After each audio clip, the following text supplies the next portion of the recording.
ಅಭಿಮಾನಿಗಳು ಅಂತ ಅವರಿವರು ಮಾತನಾಡಿ ಅನಾವಶ್ಯಕ ಗೊಂದಲ ಸೃಷ್ಟಿಸಿದ್ರು. ಆದರೆ ಅದಕ್ಕೆ ಸಂಬಂಧಪಟ್ಟವರು ಮಾತ್ರ ತುಟಿ ಬಿಚ್ಚಿರಲಿಲ್ಲ. ಆದರೆ ಶ್ರೀಕಂಠ ಚಿತ್ರದ ಪತ್ರಿಕಾಗೋಷ್ಠಿಯಲ್ಲಿ ಪತ್ರಕರ್ತರೊಬ್ಬರ ನೇರವಾದ ಪ್ರಶ್ನೆಗೆ ಶಿವರಾಜ್‌ಕುಮಾರ್ ಅವರೇ ಕೇಳಿದ್ದಾರೆ. ಅಲ್ಲಿದ್ದವರೆಲ್ಲ ಒಂದು ಕ್ಷಣ ರಾಜ್ ಲೀಲಾ ವಿನೋದ ಪುಸ್ತಕ ಹುಟ್ಟುಹಾಕಿದ್ದ ವಿವಾದದ ಬಗ್ಗೆ ಬಹುತೇಕ ಎಲ್ಲರಿಗೂ ಗೊತ್ತಿದೆ. ಪತ್ರಕರ್ತ ಹಾಗೂ ಸಾಹಿತಿ ರವಿ ಬೆಳಗೆರೆ ಅವರು ಬರೆದ ಈ ರಾಜಲೀಲಾ ವಿನೋದ ಪುಸ್ತಕ ಹೊರಬಂದ ಆ ಸಮಯದಲ್ಲಿ ಬಹಳಷ್ಟು ಜನರು ಈ ಬಗ್ಗೆ ದೊಡ್ಡ ವಿವಾದವನ್ನೇ ಸೃಷ್ಟಿಸಿದ್ರು.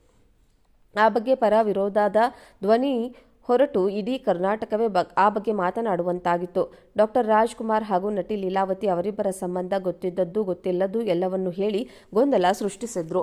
ಅವರ ಅಭಿಮಾನಿಗಳು ಇವರ ಅಭಿಮಾನಿಗಳು ಅಂತ ಅವರಿವರು ಮಾತನಾಡಿ ಅನಾವಶ್ಯಕ ಗೊಂದಲ ಸೃಷ್ಟಿಸಿದ್ರು. ಆದರೆ ಅದಕ್ಕೆ ಸಂಬಂಧಪಟ್ಟವರು ಮಾತ್ರ ತುಟಿ ಬಿಚ್ಚಿರಲಿಲ್ಲ. ಆದರೆ ಶ್ರೀಕಂಠ ಚಿತ್ರದ ಪತ್ರಿಕಾಗೋಷ್ಠಿಯಲ್ಲಿ ಪತ್ರಕರ್ತರೊಬ್ಬರು ನೇರವಾಗಿ ಇದನ್ನ ಶಿವರಾಜ್‌ಕುಮಾರ್ ಅವರಿಗೆ ಕೇಳಿದ್ದಾರೆ. ಅಲ್ಲಿದ್ದವರೆಲ್ಲ ಒಂದು ಕ್ಷಣ ಕಕ್ಕಾಬಿಕ್ಕಿಯಾಗಿದ್ದಾರೆ. ಆದರೆ ಕನ್ನಡದ ನಟ ಹಾಗೂ ಕರುನಾಡ ಚಕ್ರವರ್ತಿ ಖ್ಯಾತಿಯ ಶಿವರಾಜ್‌ಕುಮಾರ್ ಮಾತ್ರ ಶಾಂತವಾಗಿ ಈ ಪ್ರಶ್ನೆಗೆ ಉತ್ತರಿಸಿದ್ದಾರೆ. ಹಾಗಿದ್ರೆ ಶಿವಣ್ಣ ಅವರು ಈ ವಿವಾದಾತ್ಮಕ ಪ್ರಶ್ನೆಗೆ ಏನಂದ್ರು? ನನಗೆ ಆ ಬಗ್ಗೆ ಏನೂ ಗೊತ್ತಿಲ್ಲ. ಗೊತ್ತಿದ್ರೆ ನಾನು ಮಾತನಾಡಬಹುದಿತ್ತು. ಗೊತ್ತಿಲ್ಲದ ಸಂಗತಿಯನ್ನ ನಾನು ಹೇಗೆ ಮಾತನಾಡುವುದಕ್ಕೆ ಆಗುತ್ತೆ? ನನಗೆ ನಿಜವಾಗಿಯೂ ಆ ಬಗ್ಗೆ ಗೊತ್ತಿಲ್ಲ. ಲೀಲಾವತಿಯವರು ಕಂಡಾಗ ನಮ್ಮನೆಗೆ ಬಂದಾಗ ನಾವು ಅವರ ಕಾಲಿಗೆ ಬಿದ್ದು ನಮಸ್ಕರಿಸಿ ಆಶೀರ್ವಾದ ತಗೋತೀವಿ, ಅವರಿಗೆ ಗೌರವ ಕೊಡ್ತೀವಿ. ಅದು ಬಿಟ್ಟು ಬೇರೆ ಏನೂ ಗೊತ್ತಿಲ್ಲ. ನಮ್ಮಪ್ಪ ಅಮ್ಮ ಕೂಡ ಆ ಬಗ್ಗೆ ನಮಗೆ ಏನೂ ಹೇಳಿಲ್ಲ. ಆ ಬಗ್ಗೆ ಯಾವತ್ತೂ ಮಾತನಾಡಿಲ್ಲ. ನೀವು ಕೇಳಿದ್ರೆ ನಾನು ಏನು ಹೇಳಲಿ ಅಂದಿದ್ರು ಶಿವಣ್ಣ. ಹೌದು, ಡಾಕ್ಟರ್ ರಾಜ್‌ಕುಮಾರ್ ಹಾಗೂ ನಟಿ ಲೀಲಾವತಿ ಸಂಬಂಧದ ಬಗ್ಗೆ ಸಾವಿರ ಜನರು ಸಾವಿರ ಮಾತನಾಡ್ತಾರೆ. ಆದರೆ ಆ ಬಗ್ಗೆ ಬದುಕಿದಾಗ ಡಾಕ್ಟರ್ ರಾಜ್‌ಕುಮಾರ್ ಆಗಲಿ ಅಥವಾ ಲೀಲಾವತಿ ಅವರಾಗಲಿ ಯಾವತ್ತೂ ಸ್ಪಷ್ಟೀಕರಣ ಕೊಟ್ಟೇ ಇಲ್ಲ.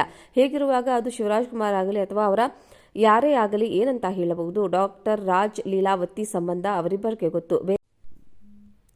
ಅಭಿಮಾನಿಗಳು ಅಂತ ಅವರಿವರು ಮಾತನಾಡಿ ಅನಾವಶ್ಯಕ ಗೊಂದಲ ಸೃಷ್ಟಿಸಿದ್ರು. ಆದರೆ ಅದಕ್ಕೆ ಸಂಬಂಧಪಟ್ಟವರು ಮಾತ್ರ ತುಟಿ ಬಿಚ್ಚಿರಲಿಲ್ಲ. ಆದರೆ ಶ್ರೀಕಂಠ ಚಿತ್ರದ ಪತ್ರಿಕಾಗೋಷ್ಠಿಯಲ್ಲಿ ಪತ್ರಕರ್ತರೊಬ್ಬರ ನೇರವಾದ ಪ್ರಶ್ನೆಗೆ ಶಿವರಾಜ್‌ಕುಮಾರ್ ಅವರೇ ಕೇಳಿದ್ದಾರೆ. ಅಲ್ಲಿದ್ದವರೆಲ್ಲ ಒಂದು ಕ್ಷಣ ರಾಜ್ ಲೀಲಾ ವಿನೋದ ಪುಸ್ತಕ ಹುಟ್ಟುಹಾಕಿದ್ದ ವಿವಾದದ ಬಗ್ಗೆ ಬಹುತೇಕ ಎಲ್ಲರಿಗೂ ಗೊತ್ತಿದೆ. ಪತ್ರಕರ್ತ ಹಾಗೂ ಸಾಹಿತಿ ರವಿ ಬೆಳಗೆರೆ ಅವರು ಬರೆದ ಈ ರಾಜಲೀಲಾ ವಿನೋದ ಪುಸ್ತಕ ಹೊರಬಂದ ಆ ಸಮಯದಲ್ಲಿ ಬಹಳಷ್ಟು ಜನರು ಈ ಬಗ್ಗೆ ದೊಡ್ಡ ವಿವಾದವನ್ನೇ ಸೃಷ್ಟಿಸಿದ್ರು. ಆ ಬಗ್ಗೆ ಪರ ವಿರೋಧದ ಧ್ವನಿ ಹೊರಟು ಇಡೀ ಕರ್ನಾಟಕವೇ ಆ ಬಗ್ಗೆ ಮಾತನಾಡುವಂತಾಗಿತ್ತು. ಡಾಕ್ಟರ್ ರಾಜ್‌ಕುಮಾರ್ ಹಾಗೂ ನಟಿ ಲೀಲಾವತಿ ಅವರಿಬ್ಬರ ಸಂಬಂಧ ಗೊತ್ತಿದ್ದದ್ದು ಗೊತ್ತಿಲ್ಲದ್ದು ಎಲ್ಲವನ್ನೂ ಹೇಳಿ ಗೊಂದಲ ಸೃಷ್ಟಿಸಿದ್ರು.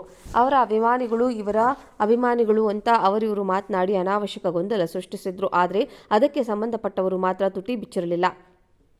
ಆದರೆ ಶ್ರೀಕಂಠ ಚಿತ್ರದ ಪತ್ರಿಕಾಗೋಷ್ಠಿಯಲ್ಲಿ ಪತ್ರಕರ್ತರೊಬ್ಬರು ನೇರವಾಗಿ ಇದನ್ನ ಶಿವರಾಜ್‌ಕುಮಾರ್ ಅವರಿಗೆ ಕೇಳಿದ್ದಾರೆ. ಅಲ್ಲಿದ್ದವರೆಲ್ಲ ಒಂದು ಕ್ಷಣ ಕಕ್ಕಾಬಿಕ್ಕಿಯಾಗಿದ್ದಾರೆ. ಆದರೆ ಕನ್ನಡದ ನಟ ಹಾಗೂ ಕರುನಾಡ ಚಕ್ರವರ್ತಿ ಖ್ಯಾತಿಯ ಶಿವರಾಜ್‌ಕುಮಾರ್ ಮಾತ್ರ ಶಾಂತವಾಗಿ ಈ ಪ್ರಶ್ನೆಗೆ ಉತ್ತರಿಸಿದ್ದಾರೆ. ಹಾಗಿದ್ರೆ ಶಿವಣ್ಣ ಅವರು ಈ ವಿವಾದಾತ್ಮಕ ಪ್ರಶ್ನೆಗೆ ಏನಂದ್ರು?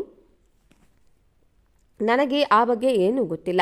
ಗೊತ್ತಿದ್ರೆ ನಾನು ಮಾತನಾಡಬಹುದಿತ್ತು. ಗೊತ್ತಿಲ್ಲದ ಸಂಗತಿಯನ್ನ ನಾನು ಹೇಗೆ ಮಾತನಾಡುವುದಕ್ಕೆ ಆಗುತ್ತೆ? ನನಗೆ ನಿಜವಾಗಿಯೂ ಆ ಬಗ್ಗೆ ಗೊತ್ತಿಲ್ಲ. ಲೀಲಾವತಿಯವರು ಕಂಡಾಗ ನಮ್ಮನೆಗೆ ಬಂದಾಗ ನಾವು ಅವರ ಕಾಲಿಗೆ ಬಿದ್ದು ನಮಸ್ಕರಿಸಿ ಆಶೀರ್ವಾದ ತಗೋತೀವಿ, ಅವರಿಗೆ ಗೌರವ ಕೊಡ್ತೀವಿ. ಅದು ಬಿಟ್ಟು ಬೇರೆ ಏನೂ ಗೊತ್ತಿಲ್ಲ. ನಮ್ಮಪ್ಪ ಅಮ್ಮ ಕೂಡ ಆ ಬಗ್ಗೆ ನಮಗೆ ಏನೂ ಹೇಳಿಲ್ಲ. ಆ ಬಗ್ಗೆ ಯಾವತ್ತೂ ಮಾತನಾಡಿಲ್ಲ. ನೀವು ಕೇಳಿದ್ರೆ ನಾನು ಏನು ಹೇಳಲಿ ಅಂದಿದ್ರು ಶಿವಣ್ಣ. ಹೌದು, ಡಾಕ್ಟರ್ ರಾಜ್‌ಕುಮಾರ್ ಹಾಗೂ ನಟಿ ಲೀಲಾವತಿ ಸಂಬಂಧದ ಬಗ್ಗೆ ಸಾವಿರ ಜನರು ಸಾವಿರ ಮಾತನಾಡ್ತಾರೆ. ಆದರೆ ಆ ಬಗ್ಗೆ ಬದುಕಿದಾಗ ಡಾಕ್ಟರ್ ರಾಜ್‌ಕುಮಾರ್ ಆಗಲಿ ಅಥವಾ ಲೀಲಾವತಿ ಅವರಾಗಲಿ ಯಾವತ್ತೂ ಸ್ಪಷ್ಟೀಕರಣ ಕೊಟ್ಟೇ ಇಲ್ಲ. ಹೀಗಿರುವಾಗ ಅದು ಶಿವರಾಜ್‌ಕುಮಾರ್ ಆಗಲಿ ಅಥವಾ ಅವರ ಯಾರೇ ಆಗಲಿ ಏನಂತ ಹೇಳಬಹುದು? ಡಾಕ್ಟರ್ ರಾಜ್ ಲೀಲಾವತಿ ಸಂಬಂಧ ಅವರಿಬ್ಬರಿಗೆ ಗೊತ್ತು. ಬೇರೆಯವರು ಆ ಬಗ್ಗೆ ಕಲ್ಪನೆ ಮಾಡಿಕೊಂಡು ಹೇಳಬಹುದು ಅಥವಾ ತಮ್ಮದೇ ಆದ ರೀತಿಯಲ್ಲಿ ಅರ್ಥೈಸಿಕೊಂಡು ಹೇಳಬಹುದು ಅಷ್ಟೇ.